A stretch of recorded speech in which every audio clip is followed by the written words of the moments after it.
नमस्कार दोस्तों, मैं इंस्पेक्टर धर्मराज उपाध्याय कवि शायर।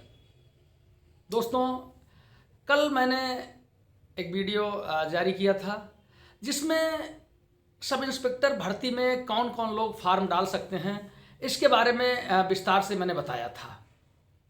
मैंने वादा किया था कल ही आप लोगों से कि मैं अगला वीडियो जो डालूँगा उसमें क्या क्या परीक्षाएं होती हैं, फिजिकल, रिटर्न, उसके बारे में बताऊंगा।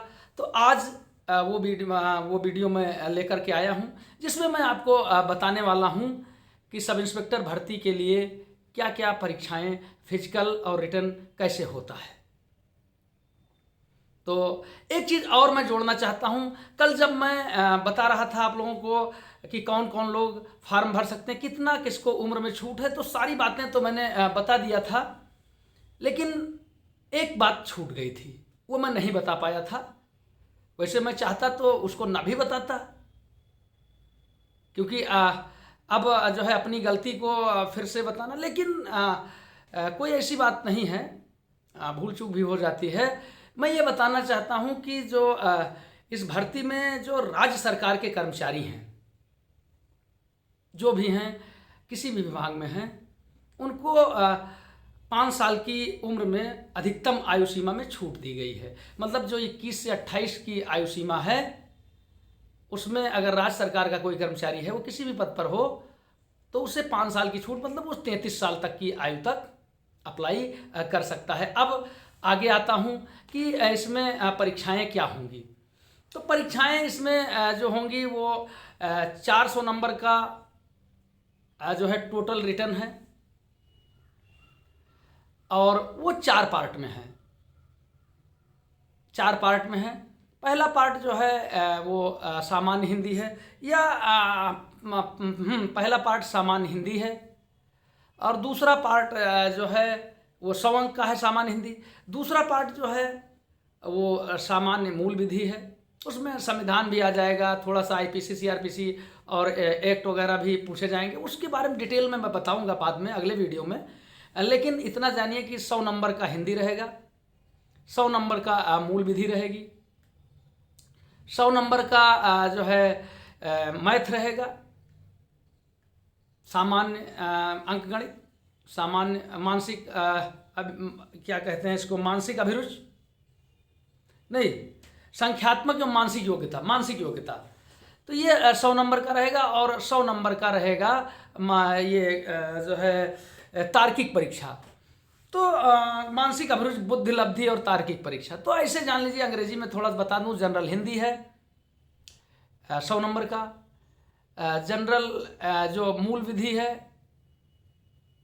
या एविडेंस वगैरह, एविडेंस एक्ट है, संविधान है, तो ये सारी चीज़ें, कॉन्स्टिट्यूशन जिसको अंग्रेजी में कहते हैं, बहुत ज़्यादा अंग्रेजी तो हम जानते भी नहीं हैं।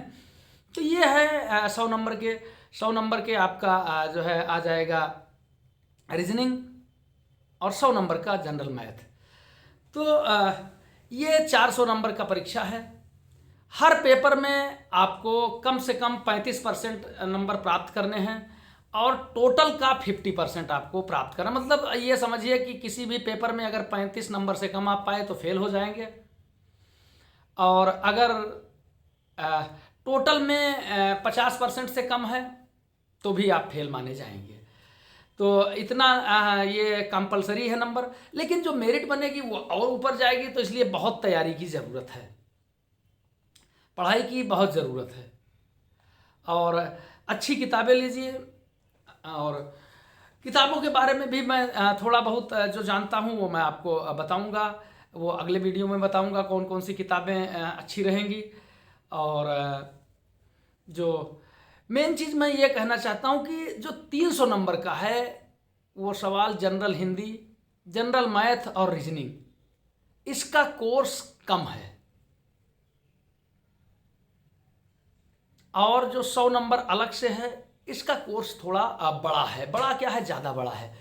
तो आप लोग करते क्या हैं कि केवल जनरल नॉलेज पढ़ते रहते हैं, जनरल नॉलेज पढ़ते रहते हैं, हिंदी पर चूंकि हमारी मातृभाषा है तो उस पर ध्यान नहीं देते हैं, और परीक्षा में वही गड़बड़ करती है।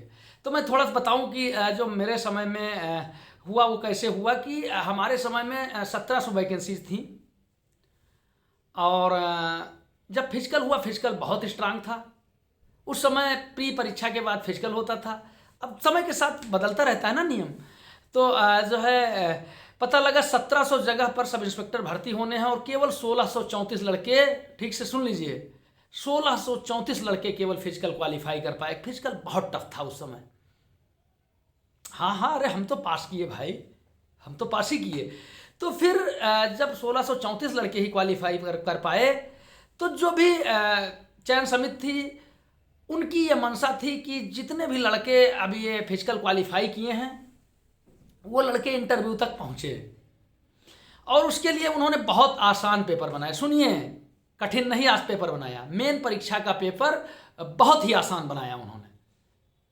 ऐसे समझ लीजिए कि अगर प्री परीक्षा का पेपर इंटर लेवल का बनाया था तो मेन परीक्षा का प्राइमरी लेवल का पेपर बनाया, जिससे कि कोई लड़का फेल ना हो सके। लड़कों ने परीक्षा दिया, अच्छे नंबर सबको मिले, लेकिन चूंकि जनरल हिंदी का भी एक पेपर था और वो डिस्क्रिप्टिव था, मतलब कापी पर लिखना था, कलम से लिखना था, निबंध था और तमाम चीजें थी। लड़कों में वही चीज होता है ना कि हिंदी हम सब जानते हैं। बहुत लोग अभी आशीर्वाद लिखने के लिए कहा जाए तो बहुत लोग नहीं लिख पाएंगे, धनुष नहीं लिख पाते बहुत लोग, लेकिन वो लिखते हैं। उनको मालूम है कि जो हम लिख रहे हैं वैसे ही है और एग्जाम में वो गलत हो जाता है। तो जनरल हिंदी में लड़के फेल हो गए। फिर तो मेरा बताने का उद्देश्य ये है कि करीब 300 350 लड़के हिंदी में फेल हो गए। अब वही लड़के बचे 1200 लड़के बचे। तो मेरे बताने का जो मतलब है, उद्देश्य वो ये है कि हिंदी को आप बहुत आसान मान के अगर चलेंगे तो नुकसान उठाएंगे, और हिंदी को अगर ये मान के चलेंगे कि हम तैयारी कर लेंगे, पढ़ेंगे और पढ़ लेंगे, तो ये वो विषय है जो आपको भरपूर नंबर दिलाएगा। तो देर न करिएगा, हिंदी पर भी विशेष ध्यान दीजिएगा, रीजनिंग पर भी, मैथ पर भी, और सब पढ़ना तो सब ही है। तो जब इस परीक्षा को आप पास कर लेंगे, जो प्रारंभिक परीक्षा है, प्रारंभिक क्या एक ही परीक्षा है, इसको जब आप पास कर लेंगे तो आपका फिजिकल होगा।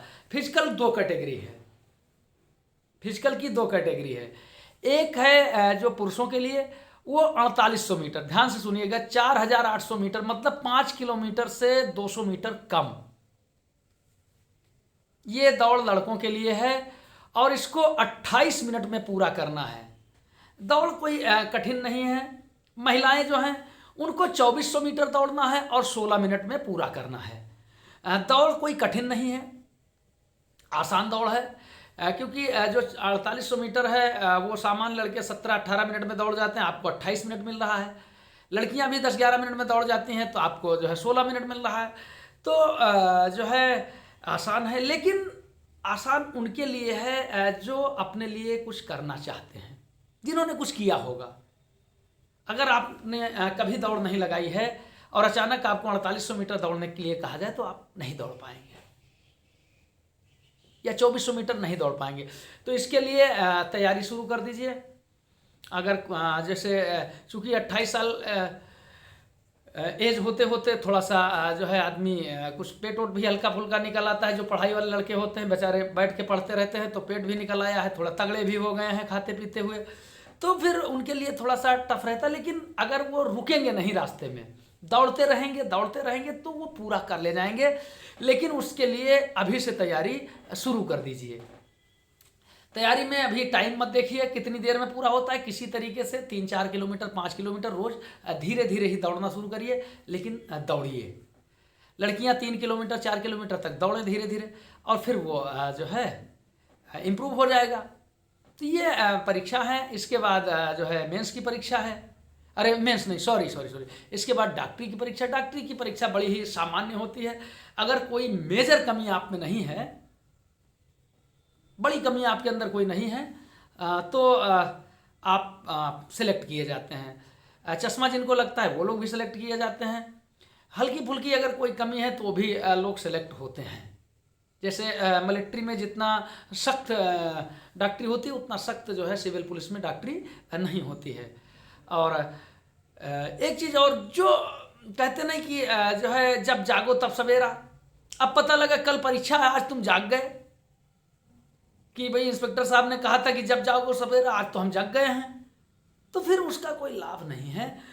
परीक्षा में देखिए, एक बात मैं बता देना चाहता हूँ, कोई भी परीक्षा है वो सिपाही की आती है, दरोगा की आती है। सिपाही वाले में तो कम उम्र रहती है, लेकिन दरोगा या इससे एवं कोई भी परीक्षा आती है, इसके समकक्ष की कोई परीक्षा आती है, इनसे लो पर कोई परीक्षा आती है, तो आप ये न सोचिए कि केवल आप ही फार्म डाल रहे हैं। इसमें वो लोग भी फार्म डाल रहे हैं जो इलाहाबाद में आईएएस की तैयारी कर रहे हैं, दिल्ली में रह के आईएएस की तैयारी कर, पीसीएस की तैयारी कर, वो लोग भी फार्म डाल रहे हैं। उनसे आपका कंपटीशन है। लेकिन डरने जैसा कुछ नहीं होता है। कंपटीशन किसी से भी हो, अगर आपने मेहनत की है और आपको अपने आप पे भरोसा है और सही चीज़ की जानकारी है कि हमको क्या पढ़ना है, कैसे करना है, तो जो आपका आत्मबल है वो निश्चित रूप से आपको शिखर पर ले जाता है। तो देर न करिए, अभी से जुट जाइए, फिजिकल की भी तैयारी शुरू करिए, पढ़ाई भी शुरू करिए। और अगले जो अगला वीडियो में डालूँगा, उसमें मैं बताऊंगा कि और कैसे कैसे जो है क्या क्या चीज़ पूछी जाएगी परीक्षा में, वो आपको मैं बताऊंगा। और अगर आप सब लोग चाहेंगे तो थोड़ा सा जो हिंदी, जिसको आप लोग बहुत आसान मानते हैं और उसी में सबसे ज़्यादा लोग फेल भी होते हैं, तो उसमें भी मैं कुछ वीडियो डालूंगा जिससे आपको मदद मिल सके। फिर मैं एक बात कहूँगा कि आप पढ़ाई के मामले में किसी एक के भरोसे न रहें, बल्कि जो है सेलेक्टिव चीज़ें देखें। मेरे वीडियो से अगर कुछ मदद आपको मिल सकती है तो बहुत अच्छी बात है, लेकिन अब सारी मदद मेरे वीडियो से ही मिल जाएगी, ऐसा नहीं सोचना चाहिए। तो दोस्तों, फिर अगले वीडियो का इंतज़ार करिए। हो सकता है आज डाल दूं या कल डाल दूं अगला वीडियो, जिसमें क्या क्या परीक्षाएं, क्या क्या प्रश्न कैसे पूछे जा सकते हैं, उसके बारे में मैं आप लोगों को बताऊंगा। आप लोग मुझे जान ही रहे होंगे, धर्मराज उपाध्याय, कवि शायर। और मेरा जो मोबाइल नंबर है वो 9838145879 है। तो आप लोग अगर कुछ पूछना हो तो उस पर फ़ोन करके मुझसे पूछ भी सकते हैं। बहुत बहुत धन्यवाद। जय हिंद, जय भारत।